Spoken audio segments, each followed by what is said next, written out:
आज आहे 6 जून आणि आज आहे कॉकरोच जनता पार्टीच्या आंदोलनाचा दिवस. पण सगळ्यात महत्त्वाचं म्हणजे आपल्या महाराष्ट्रीयन लोकांसाठी आजचा दिवस आहे हा शिवराज्याभिषेकाचा दिवस. त्यासाठी संपूर्ण मराठी लोकांना पहिल्यांदा शिवराज्याभिषेक दिनाच्या खूप खूप शुभेच्छा. आज असं आहे की कॉकरोच जनता पार्टीनं दिल्लीच्या जंतर मंतरवरती एक आंदोलनाची घोषणा केलेली आहे आणि त्यासाठी कॉकरोच जनता पार्टीचे जे संस्थापक आहेत अभिजित दिपके ते आज दिल्लीमध्ये येणार होते आणि ते ऑलरेडी दिल्लीमध्ये आता आलेले आहेत. आता सध्याच्या ज्या लेटेस्ट अपडेट आहेत त्यानुसार असं म्हटलं जात होतं की दिल्लीमध्ये ते उतरल्यानंतर त्यांना अटक होऊ शकते वगैरे वगैरे गोष्टींच्या बद्दलचे अंदाज लावले जात होते. दुसऱ्या बाजूला त्यांनी पार्लमेंट स्ट्रीट पोलीस स्टेशनमध्ये एक ॲप्लिकेशन सुद्धा दिलेलं होतं की आम्हाला दिल्लीमध्ये हे सगळं आंदोलन करण्याची परमिशन मिळावी. ॲक्च्युली या आंदोलनासाठीचे जे नियम आहेत किंवा याच्यासाठी जी परमिशन घ्यावी लागते या सगळ्या गोष्टी नंतरच्या आहेत. पण सगळ्यात पहिली गोष्ट म्हणजे आज सकाळी 8 वाजता ठरल्याप्रमाणे अमेरिकेच्या बोस्टनमधून अभिजित दिपके हे भारतात दिल्लीमध्ये आले. दिल्लीमध्ये एअरपोर्टवर उतरल्यानंतर त्यांची सगळ्यात पहिल्यांदा इमिग्रेशनमध्ये जी काही चौकशी होते ती झाली आणि त्यानंतर साधारण 9:30 वाजता अभिजित दिपके हे एअरपोर्टवरून बाहेर पडले. डोक्यावर टोपी, अंगावर एक जॅकेट आणि त्यांच्या हातात डॉक्टर बाबासाहेब आंबेडकरांचं चरित्र त्यांनी हातात धरलेलं होतं आणि ते लोकांना दाखवत देखील होते. म्हणजे अशा पद्धतीनं आम्ही बाबासाहेब आंबेडकरांच्या विचारांवर चालतो असं सांगण्याचा प्रयत्न करत असा एक संदेश देत अभिजित दिपके कॉकरोच जनता पार्टीचे संस्थापक भारतात आलेले आहेत. आता याच्यानंतरची पुढची महत्त्वाची गोष्ट म्हणजे दिल्लीमध्ये ते डायरेक्ट जाणार होते पार्लमेंट स्ट्रीटवरती जिथं मोठा जनसमुदाय आलेला होता. त्याचबरोबर मोठा पोलिसांचा फौजफाटा देखील आलेला होता. इथं येण्याचं कारण म्हणजे जंतर मंतरवर जर कोणाला आंदोलन करायचं असेल तर त्याची परमिशन पार्लमेंट स्ट्रीट पोलीस स्टेशनमधून घ्यावी लागते आणि अशी परमिशन 10 दिवस अगोदर घ्यावी लागते आणि इमर्जन्सी केसेसमध्ये 7 दिवस अगोदर घ्यावी लागते. पण हे अशा प्रकारचं रिक्वेस्ट करायला ते तिथं जाणार होते. पण त्याच्या अगोदरच सौरभ दास ते ज्यांचे प्रवक्ते आहेत जे 2-3 दिवसापूर्वी जे 3 चेहरे आलेले होते या तिघांच्यापैकी सौरभ दास यांनी जे ॲप्लिकेशन अगोदर दिलेलं होतं पार्लमेंट स्ट्रीट पोलीस स्टेशनमध्ये त्याप्रमाणे पोलिसांनी या आंदोलनाला परमिशन दिलेली देखील आहे. म्हणजे पोलिसांनी विनाकारण ही गोष्ट अडवून ठेवली नाही आणि एवढा मोठा जो जनसमुदाय आहे तो पार्लमेंट स्टेटवर येऊ नये, तिथं येऊन दंगा राडा काही होऊ नये म्हणून डायरेक्टली त्यांना जंतर मंतरवर जाऊन आंदोलन करण्याची परमिशन देण्यात आली.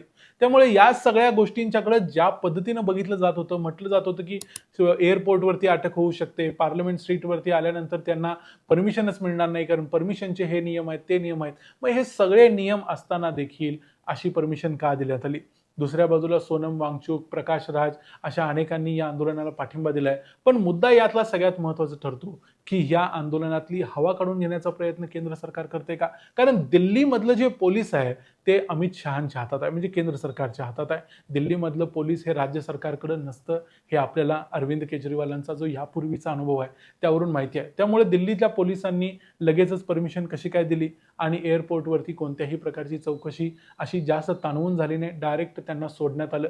या सगळ्या गोष्टींच्या मागं असं सांगितलं जातं की केंद्र सरकारलाही हे माहिती होतं की हे जे सगळे कॉकरोचेस येत होते, आता कॉकरोचेसनी एक स्टेटस सुद्धा टाकलंय, त्यांच्या मेसेज सुद्धा दिलाय ट्विटरवरती की कॉकरोचेस आ रहे हैं और धर्मेंद्र प्रधान जा रहे हैं. कारण त्यांचा मूळ उद्देशच याच्यामध्ये होता की धर्मेंद्र प्रधान जे भारताचे शिक्षण मंत्री आहेत, ज्यांच्या काळात नीटचा पेपरफुटीचा घोटाळा झाला, त्याचबरोबर सीबीएसईच्या पोरांचं भविष्य अधांतरी लागून राहिले कारण त्यामध्ये जी पेपर चेकिंग करण्याची जी पद्धत आहे OSMची यामध्ये मोठा गैरकारभार झालेला आहे आणि यामुळे अनेक मुलांचं आयुष्य बर्बाद होण्याच्या मार्गावर आहे. धर्मेंद्र प्रधानांनी राजीनामा द्यावा याच मुद्द्यावरती आज जंतर मंतरवरती आंदोलन होणार आहे आणि या आंदोलनाच्या दिशेनं आता हे सगळे निघालेले आहेत.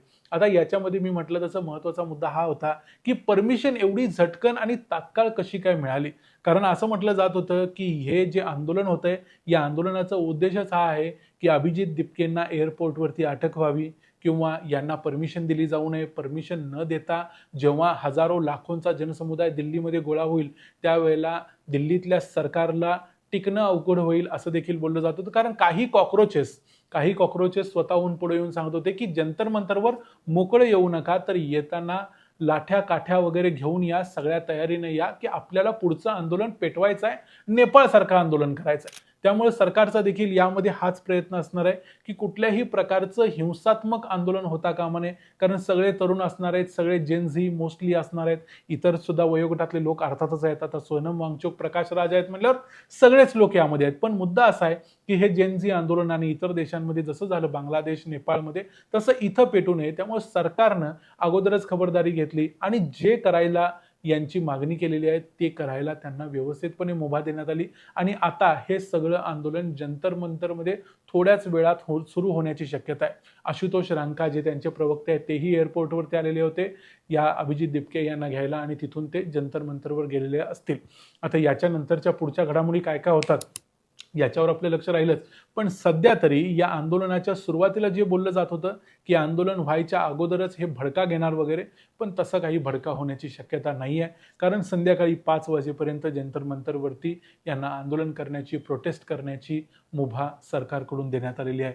ही आताची लेटेस्ट न्यूज आहे. या ठिकाणी या व्हिडिओमध्ये थांबूया. हा व्हिडिओ तुम्हाला कसा वाटला ते आम्हाला कमेंट्समध्ये जरूर सांगा. व्हिडिओ आवडला असेल तर व्हिडिओला लाईक करा, चॅनलला सबस्क्राईब करा. पुन्हा भेटू पुढच्या व्हिडिओमध्ये. तोपर्यंत पाहत राहा द मराठी बाणा. जय हिंद, जय महाराष्ट्र.